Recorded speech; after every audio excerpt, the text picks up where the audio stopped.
ఎప్పుడూ ప్రశాంత నగరంగా పేరు పొందిన విశాఖపట్నము ఈరోజు గంజాయి క్యాపిటల్ కింద, మారక ద్రవ్యాల క్యాపిటల్ కింద మారటము ప్రజలందరూ కూడా ఆశ్చర్యానికి గురవుతున్నారు. ఇదంతా కూడా 2019 సంవత్సరం తర్వాత జరిగిన పరిణామాలను మీరు చూస్తే ఈ ఆంధ్ర రాష్ట్ర ప్రభుత్వము, జగన్మోహన్ రెడ్డి గారి నేతృత్వంలో నడుస్తున్న ప్రభుత్వము ఏ విధంగా ఉంది అని చెప్పి ప్రజలందరూ కూడా ఆశ్చర్యపోతున్నారు. ఎక్కడ భారతదేశంలో ఈ మారక ద్రవ్యాలు కానీ, గంజాయి కానీ ఎక్కడ దొరికినా అది మూలాలు మాత్రము ఆంధ్ర రాష్ట్రం నుంచి వస్తున్నాయి. భారతదేశం మొత్తం మీద కూడా ఇది వరకు ఇతర రాష్ట్రాల్లో దొరికిన పెద్ద కన్సైన్మెంట్ కూడా మన రాష్ట్రంలో ఉన్న విజయవాడ అడ్రస్ నుంచి రావటం అనేది ప్రజలందరికీ తెలుసు. కానీ తర్వాత మన రాష్ట్ర ప్రభుత్వము యాక్షన్ తీసుకుంటాము, చర్య చేపడతాము అని చెప్పినట్టుగా చెప్పడమే జరిగింది. కానీ దాని తర్వాత కేసు ఏమైందో కూడా ఎవరికి తెలియనటువంటి విషయం.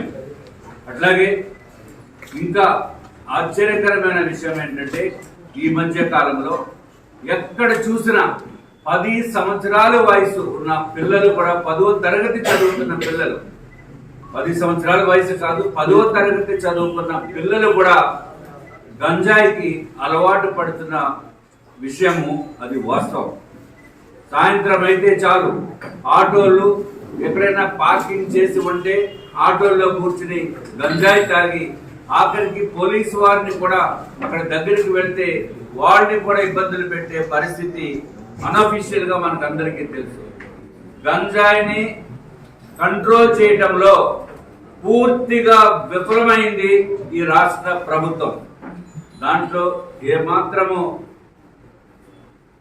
ప్రజల బాగోగులు చూసైనా సరే మరి రాష్ట్ర ప్రభుత్వము ఎందుకు ఇంత క్యాజువల్ గా తీసుకుంటుందో దానికి అర్థం కావటం లేదు. మన విశాఖపట్నంలో సర్ప్రైజింగ్ ఫ్యాక్ట్, అది ఎలక్షన్ కోడ్ వచ్చిన తర్వాత మననే బయటపడింది తప్ప లేకపోతే అది బయటపడే పరిస్థితి కాదు. దాన్ని అది సూత్రధారులు ఎవరు అనేది సిబిఐ లేకపోతే ఎన్సిబి తప్పనిసరిగా దర్యాప్తు చేపట్టి నిర్ణయం తీసుకోవాల్సిన అవసరం ఉంది. దీన్ని ఏదో భారతీయ జనతా పార్టీ మా రాష్ట్ర అధ్యక్షులు వారు కులము, దాంట్లో ఉన్న నిందితులుగా పేర్కొంటున్న కొన్ని పత్రికలు వారు కులము ఒకటే అని చెప్పి దీన్ని కులాలకి ఆపాదించడం అనేది అత్యంత దారుణం. వైఎస్ఆర్సీపీలో కూడా అదే కులము ఉన్న వ్యక్తులు చాలా మంది ఉన్నారు.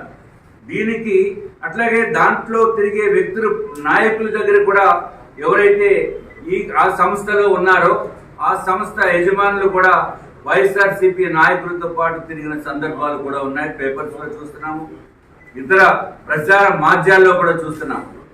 కాబట్టి దీన్ని కులానికి ఆపాదించి ఏదో బీజేపీ పైన బురద చల్లే కార్యక్రమాన్ని ఇది చాలా చాలా తప్పు. దీనికి మేము తీవ్రంగా ఖండిస్తున్నాము. భారతీయ జనతా పార్టీ అధ్యక్షురాలుగా ఉన్న మా పురంధేశ్వరి గారికి లేకపోతే వారు వియంకుడి గారికి ఏ విధమైన సంబంధం లేదు. ఎప్పుడో పార్ట్నర్ గా ఉన్న వ్యక్తి, 15 సంవత్సరాల క్రితం పార్ట్నర్ గా ఉన్న వ్యక్తి విడిపోయిన తర్వాత ఇప్పుడు జరుగుతున్న దాన్ని మళ్ళీ వాళ్ళపైన ఆపాదించడం అనేది అత్యంత దారుణము. ఇది చీప్ పొలిటికల్ స్ట్రాటజీ కింద మేము భావిస్తున్నాము. దీన్ని తీవ్రంగా ఖండిస్తున్నాం. అట్లాగే కేంద్ర ప్రభుత్వ సంస్థలు కూడా దీనిపైన తగిన రీతిలో స్పందించవలసిన అవసరము ఉంది. జగన్మోహన్ రెడ్డి గారు దీన్ని, వారు అనుయాయులు కూడా దీన్ని తప్పుడు మార్గంలోకి తీసుకుని వెళ్లే పరిస్థితి మనకు అందరికీ తెలుసు. తీసుకుని వెళ్లే ప్రసార మాధ్యాలు, వారి పేపర్స్ లో, వారి ప్రసార మాధ్యమంలో ఇవన్నీ విపరీతంగా ఏదో మా పంట కట్టేదానికి పూర్తి ప్రయత్నము చేయటం అనేది బాధాకరమైన విషయం. నిజాలు తొందరలో బయటకు వస్తాయి. ఎవరు జైలుకి వెళ్తారా అనేది తొందరలోనే ప్రజలందరూ కూడా చూస్తారు.